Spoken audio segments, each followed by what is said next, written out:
comedian David Boyle, and I'm quitting alcohol. So we are back in class this week. We are studying the wisdom of Evan again, and I didn't want to do this one just because it's so long. It is very long, and also I was hesitant to do this one because there's a bunch of stuff in here that I know no one listening will ever even contemplate doing, but I thought I would just fucking read it regardless. There's a lot of stuff in here that is worth knowing. So let's get started. This week's Evan Wisdom from coldstatecapital.com is a structural action plan for personal freedom. The problem is not you. The feeling of being stuck is not a personal failing, it is a structural outcome. The same system that captures entire nations operates on individuals, and it works the same way, through dependency, through false expectations, and through the systematic capture of your output. A country that depends on a single export, borrows in a foreign currency, and cannot feed its own population is not sovereign regardless of what its flag says. A person who depends on a single employer, borrows in a currency they do not control, and cannot generate income outside their salaried position is in the identical structural position. The vocabulary changes, the mechanics do not. This is not accidental. Schools teach compliance because the industrial economy needed compliant workers. Universities credential you into a debt because the financial economy needs debtors. Employers trade salary for your time because the extraction economy needs captive labor priced below its output value. Tax jurisdictions lock you geographically because the state needs a taxable base that cannot leave. Consumer culture captures your surplus because the corporate economy needs demand. Each of these is a capture mechanism. Each one operates on the same logic. Dependency degrades sovereignty, and the dependent party's options narrow until compliance becomes the only rational choice. The operating system of your life. Before any tactical move, you need to see the machinery. Most people experience their life as the visible layer. Their job title, their salary, their mortgage, their social circle, their political opinions. These feel like the things that matter. They are the cursor on the screen. Beneath that visible layer sit three levers that actually determine your outcomes. The first is your debt structure, who you owe, in what currency, on what terms, and what they can seize if you stop paying. The second is your jurisdictional exposure, which government claims authority over your income, your assets, your movement, and your children, and through what mechanisms that authority is enforced. Tax codes, employment law, family courts, regulatory compliance. The third is your revenue control. Who decides whether you earn, how much, and under what conditions? For most people, that means their employer and their employer's industry. If a change in your life, a new job, a relocation, a marriage, a new business does not alter at least one of these three levers, it is a surface change, consequential for daily experience, irrelevant for structural outcomes. A raise that keeps you in the same jurisdiction, the same debt obligations, and the same employer dependency is a surface upgrade. It changes the resolution of the screen. It does not change what the machine does. The goal of personal sovereignty is to gain influence over all three levers simultaneously, not to escape the matrix, which is structurally impossible for anyone who is not a superpower, but to position yourself so that no single entity controls more than one lever at a time, and no lever is locked in a configuration you cannot change. Where your sovereignty is extracted, there is a pattern that repeats across resource-rich countries. They own the raw material in the ground, but a foreign company captures the value that gets created during the processing. Indonesia mines nickel. Someone else refines it into battery-grade material at 243 times the raw ore price. The country that does the mining captures the base. The entity that does the refining captures the multiplication. This same gap operates on you. If you sell your raw time for money, an hourly wage or a monthly salary denominated in hours worked, you are at the extraction end of the value chain. Your employer purchases your raw output at the lowest price the labor market will bear and processes it into revenue at a multiple you never see. The gap between what you are paid and what your output generates is where your sovereignty is extracted. Closing this gap follows the same logic that works for nations. You do not close it by working harder at the extraction point, by mining more nickel faster. You close it by moving your exit point up the chain. Each step upward multiplies the value you capture from the same underlying capability. The first level is trading raw time for money. Employment, hourly or salaried, your leverage is near zero because your output is interchangeable with anyone of a similar competence and your employer sets the price. The second level is trading specialized competence for money. Consulting, contracting, or any arrangement where the specificity of your knowledge commands a premium that generic labor cannot match. Your leverage increases because your output is harder to replace, but you are still trading time. The third level is productizing your competence, creating an asset, a course, a software tool, a system, a process, an intellectual property portfolio that delivers value without requiring your presence for each unit sold. Your leverage multiplies because the marginal cost of each additional unit approaches zero while the revenue does not. The fourth level is leveraged deployment, owning equity in the vehicle that delivers the product, employing others to operate it, and capturing the multiplication rather than just the margin. This is where the structural position inverts.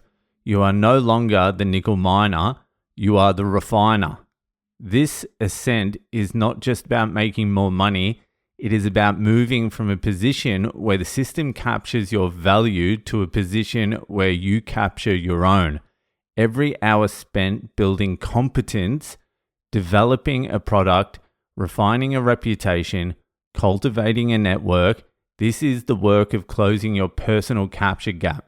It is the most important work you will do. When they can no longer make you comply. Economic coercion, whether it is sanctions on a country or a boss threatening to fire you, only works when the target's dependency on the coercer exceeds the point where the threat is credible and the cost of defiance exceeds the cost of compliance. Below that threshold, you must comply because you cannot absorb the consequences. Above it, the coercion becomes a bluff, and bluffs can be called. This applies to your life with mathematical precision. Your employer's power over you, the implicit threat of termination if you do not comply, is credible only to the extent that losing the job would produce a crisis you cannot absorb. If you have no savings, no alternative income, no portable skills, and a mortgage calibrated to your current salary, you are far below the threshold. Every unreasonable demand must be absorbed because you cannot afford the cost of refusal. Every action that diversifies your position raises your threshold. 6 months of expenses in liquid savings, a side income that covers your minimum costs, a skill set that 3 other employers would hire tomorrow, A portable professional reputation, a business entity in a second jurisdiction, each individually raises the threshold marginally. Combined, they fundamentally change the power dynamic. You are no longer a captive who must accept whatever terms are offered. You are a participant who can walk away. And the knowledge that you can walk away, held by both you and the other party, changes every negotiation before it begins. Competence, coalition, leverage, reputation, these are not just career tactics, they are sovereignty instruments. Each one raises the threshold at which the system's coercion over you remains credible. The goal is not to never work for anyone. The goal is to reach the point where your participation is voluntary and everyone involved knows it. Where to go? Geography is the first lever most people can change, and it delivers the highest structural impact for the least effort. Your jurisdiction determines your tax burden, your regulatory environment, your physical safety, your children's educational options, and the legal rules governing your assets, your family, and your freedom. Choosing your jurisdiction passively, staying wherever you were born or wherever your employer placed you, is the equivalent of a country that never diversified its trade partners. You are captured by a single system's terms because you never built alternatives. Let me be direct about the current landscape. Europe is structurally compromised. The EU is militarizing, NATO is expanding its demand on member economies, and the geographic proximity to the Ukraine conflict and potential future escalation corridors makes Western and Central Europe a deteriorating proposition for long-term personal sovereignty.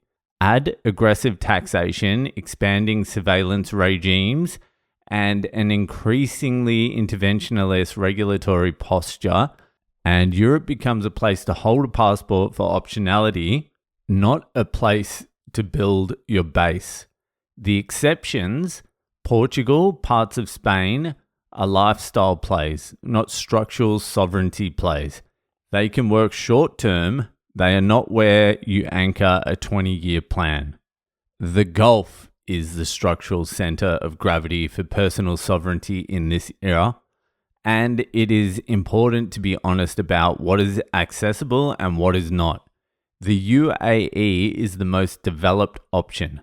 Dubai and Abu Dhabi offer zero personal income tax, strong property rights within the free zone system, geographic centrality between Europe, Asia, and Africa, and an infrastructure built explicitly to attract mobile capital and talent. The realistic entry point is not the six-figure golden visa. It is a free zone business license which can be obtained for as little as $5,000 to $15,000 depending on the zone, and which provides a residency visa, the right to open a bank account, and a legal domicile in a zero tax jurisdiction. You do not need to be wealthy to start here. You need to have a business, even a small consulting practice or a freelance operation that you can register in a free zone. That is the door.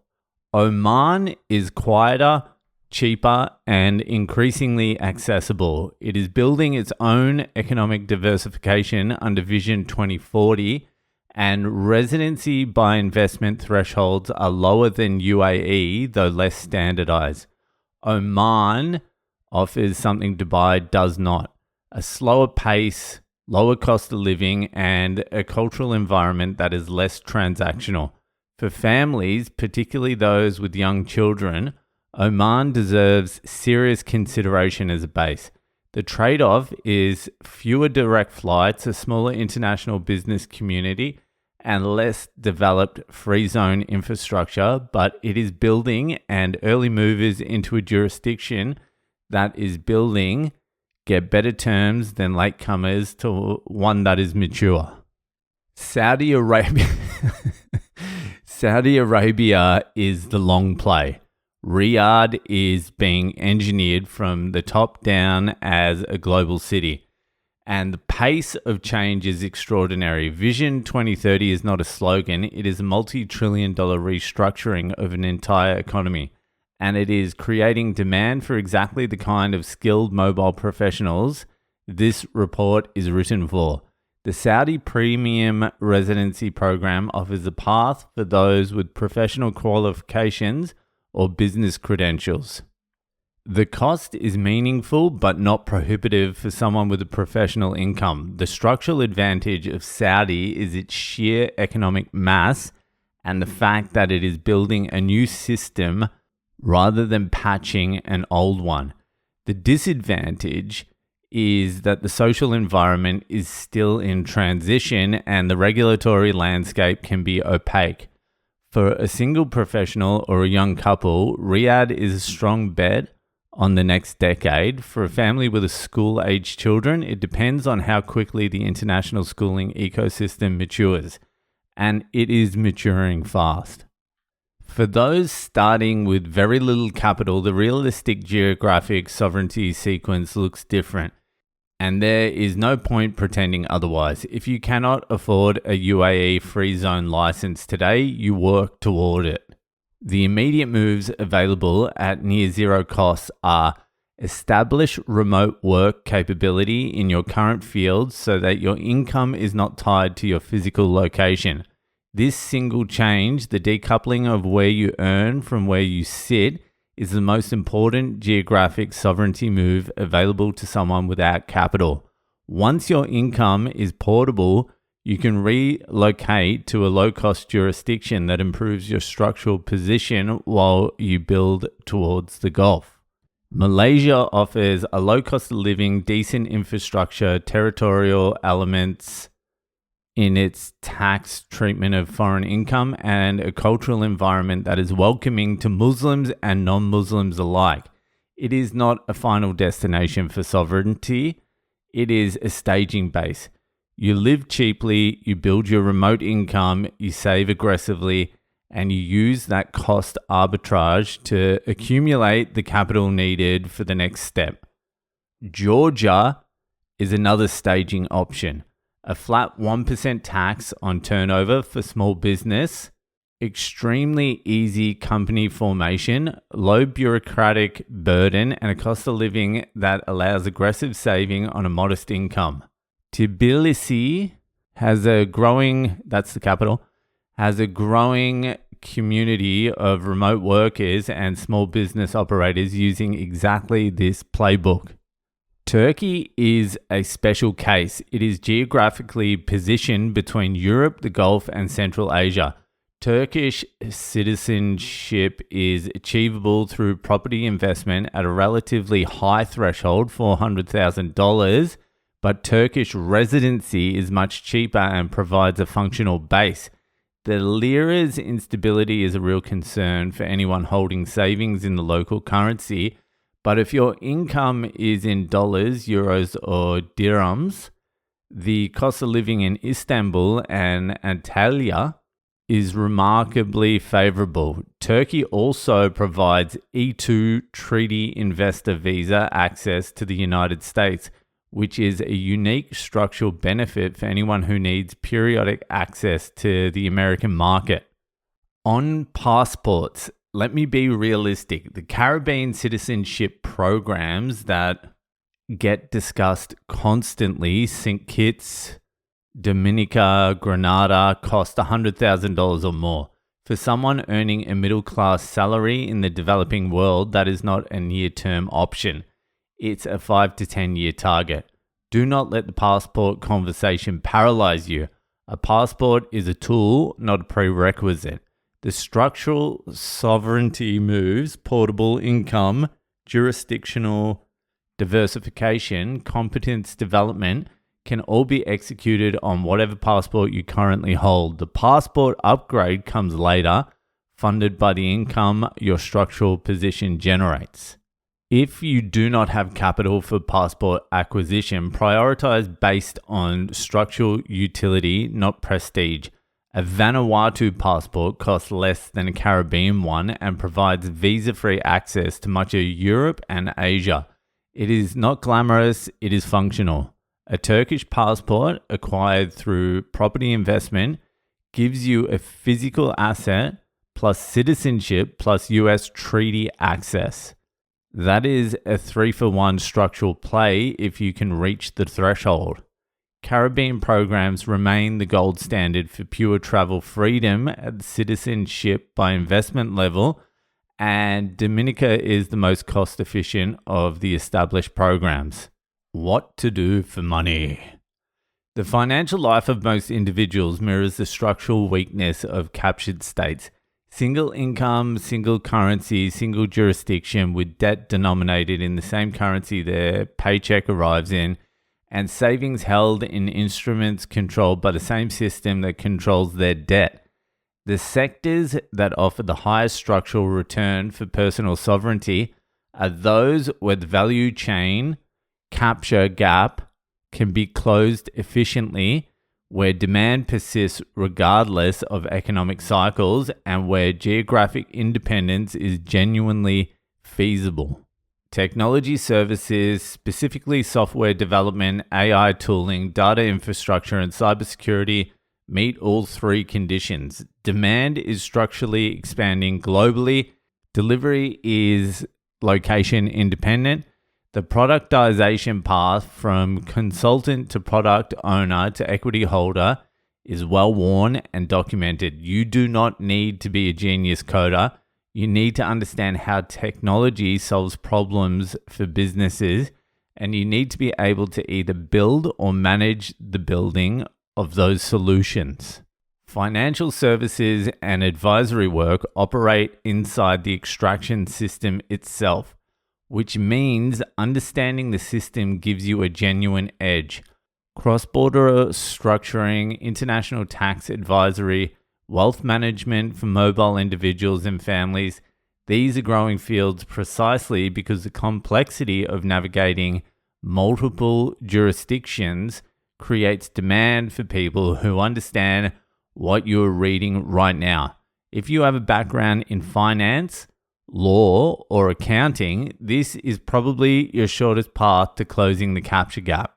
Education is undergoing a structural shift as traditional institutions lose their monopoly on credentialing. The productization path, courses, coaching programs, frameworks, membership communities, is the most accessible entry point for someone who has expertise in any domain and wants to close their capture gap. The barriers to entry are low, the scalability is high. The risk is that the market is crowded, which means your competence and reputation need to be genuinely differentiated, not just packaged well. Energy, healthcare, and trade intermediation all offer structural demand persistence, but with higher capital requirements and a more geographic constraint. They are worth understanding as longer horizon plays once your base is established. Outside of picking stocks, exposure to these sectors follows three realistic paths. The first is direct participation, building competence in one of the fields and climbing the value chain from employee to specialist to product owner. The second is service adjacency, providing professional services to companies in these sectors, which gives you exposure to their growth without requiring deep technical knowledge. If you are an accountant, do accounting for tech startups. If you are a marketer, market for fintech companies. You ride the sector's structural tailwind while applying skills you already have. The third path, direct ownership through private investment, requires accumulated capital and is a phase 3 or 4 play for most people. Income generation outside traditional employment requires answering one question clearly. What do you control that others need? And how do you structure the delivery to capture the maximum share of the value it creates? The most structurally sound income streams are those where you own the delivery mechanism, where costs decline as volume grows, and where the dependency runs toward you rather than away from you. A consultancy practice where clients need your specific expertise as service business staffed by others and managed through systems you designed, generating revenue whether you are present or not. A brokerage or intermediary role connecting capital with opportunity across borders, positioning you as infrastructure that others depend on. The key insight is this. Every income stream you build that does not require your physical presence in a specific location and does not depend on a single client or employer is a sovereignty asset. Every income stream that ties you to a desk, a city, or a single paymaster is a sovereignty liability. Restructure accordingly. Tax and legal structure. Taxation is the state's primary extraction mechanism on individuals. Optimizing it is not evasion, it is a personal equivalent of a country diversifying its trade partners to reduce coercive leverage. Every dollar of tax you do not owe is a dollar that compounds in your sovereignty stack rather than funding the system that captures you. Territorial tax jurisdictions, which only tax income generated within their borders, are the structural key. If you reside in the UAE, your worldwide income is untaxed at the personal level. If your business operates through a Dubai free zone company, corporate tax is zero or negligible below certain revenue thresholds. If your intellectual property or investment assets are held in a separate jurisdiction, they sit outside the reach of any single authority. The practical structure for most people reading this will not involve BVI holding companies and layered corporate chains on day one. That comes later. The immediate and realistic structure is establish a free zone company in the UAE or a company in Georgia, route your freelance or consulting income through it, maintain your personal residence in a territorial or zero tax jurisdiction, and keep your savings in a currency and a banking system that is not controlled by the government that taxes you.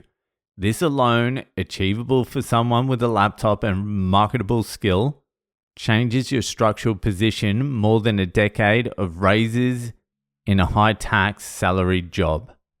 As your income grows, the structure grows with it. Separate entities for different functions, asset protection through jurisdictional diversification, retirement savings held in instruments outside your residence jurisdiction.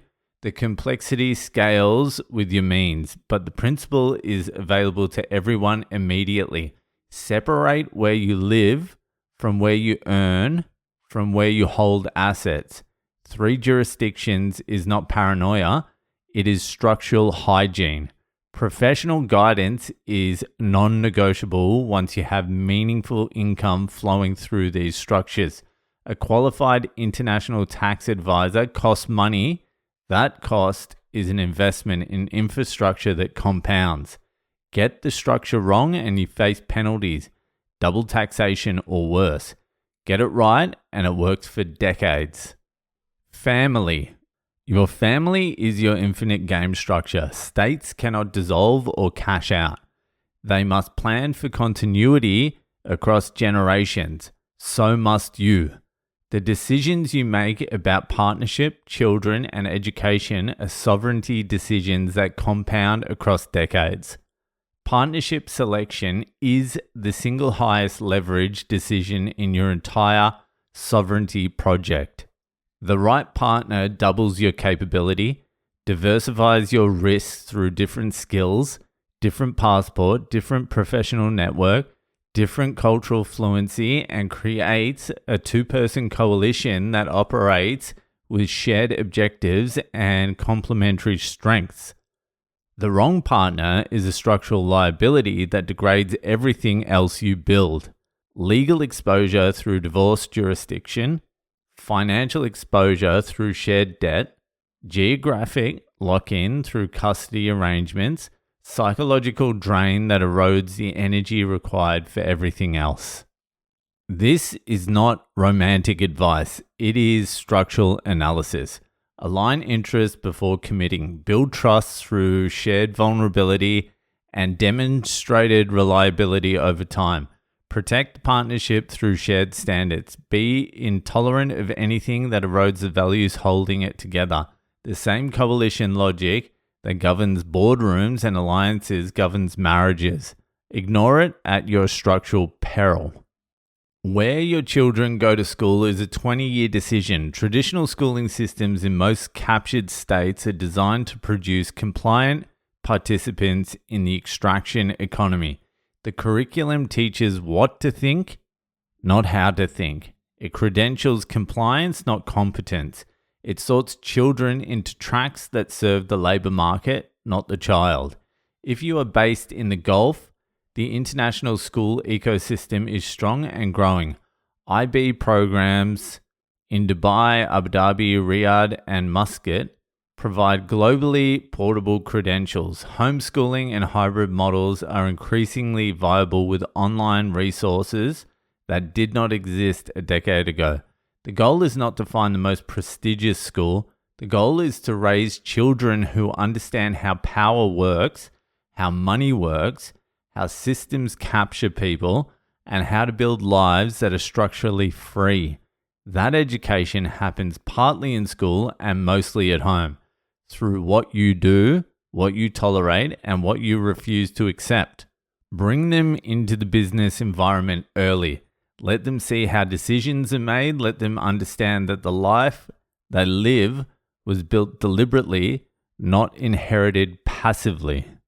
The culture you build in your home, the values you enforce through action, the standards you refuse to bend on, these matter more than any school you choose. Whether your children attend a prestigious institution is the visible layer. Whether you emerge from childhood with the structural knowledge to navigate and build, that is what determines their outcomes. The action sequence. Structural change does not happen all at once, it follows a sequence. Attempting everything simultaneously is the personal equivalent of a country trying to de-dollarize overnight. The disruption destroys more value than the transition creates. The order matters. Phase 1, diagnostic and foundation. Audit your 3 levers. Map your debt completely. Who you owe, in what currency, at what rate, what collateral they hold, what it costs to exit early. Map your jurisdictional exposure, what government claims you, what exit requirements apply, what constraints govern your assets and children. Map your revenue control, how dependent you are on a single employer, how portable your income is, how quickly you could replace it if it disappeared tomorrow. Build your emergency sovereignty buffer. 6 months of expenses in accessible form. This is your credibility threshold. Below it, you cannot make structural moves because any disruption is a crisis. Above it, you have the runway to execute transitions without panic. Begin the competence upgrade simultaneously. Identify which sector aligns with your existing skills and offers a realistic path up the value chain. Dedicate the hours between dinner and sleep to building in that direction. The gap between who you are now and who you will be in a year is entirely determined by what you do in those hours. Use them. Phase 2, building infrastructure. Establish the business entity, a free zone company in Dubai, a Georgian LLC, whatever serves your tax position and operational needs within your current means. If you are generating any side income, route it through the new structure from day one. This creates a track record that compounds. Financial history in a new jurisdiction, revenue documentation for future residency applications, and the beginning of the separation between where you live and where you earn. If relocating is feasible, Begin the move to a staging jurisdiction. Malaysia, Georgia, Turkey, or directly to the Gulf if your income supports it. The trigger for this move is simple. Can you cover your living costs in the new location through portable income? If yes, move. If not yet, keep building until you can. Invest every available hour in network capital. Your reputation, your competence, your demonstrated reliability, these are the assets that convert phase 1 skills into phase 2 income. You are always one relationship away from an opportunity that accelerates the entire sequence by years. Selectively provide value to people who operate at the level you are building towards. Pay attention to how people carry themselves, how they respect their time, how they speak. Identify those who have built what you want to build and find ways to be useful to them before you ever ask for anything. Phase 3, the transition. This is where side income either replaces or significantly supplements primary employment, and the geographic move to your target jurisdiction becomes executable. The trigger, your independent income, covers your minimum living costs in the target location. Below that line, relocating is a gamble. Above it, relocating is a structural upgrade. Execute the move, establish residency, migrate business operations to the target structure, begin your children's education transition if applicable. Your partner, the coalition you built, must be aligned and committed here. This transition cannot be executed against a resistant spouse. If alignment does not exist, achieving it is the prerequisite before anything else in phase 3 can proceed. Phase 4, compounding. With geographic, legal, tax, and income infrastructure in place, the focus shifts from building sovereignty to compounding it. Reinvest surplus into income-producing assets. Expand the business up the value chain towards equity and leverage deployment. Deepen the network. Pursue passport acquisition if not yet completed, funded by the income your structure generates. Begin transferring knowledge to your children through experience. Let them see the business, the decisions, the trade-offs. Let them understand that the life they are living was engineered, not accidental. What this is not. This article is not a promise that the system can be beaten. The capture system operates at a scale and with resources that no individual can match. You will pay taxes somewhere. You will comply with regulations somewhere. You will depend on systems you do not control for things you cannot provide yourself. The goal was never to escape.